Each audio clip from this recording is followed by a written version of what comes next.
How to start our 3 kilowatt silent gasoline inverter generator? Let's start it. 2 methods.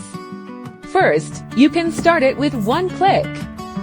Number 1, turn on the fuel switch. Number 2, turn on the power control. Number 3, click the start switch directly. Second, you can directly pull the rope to start it.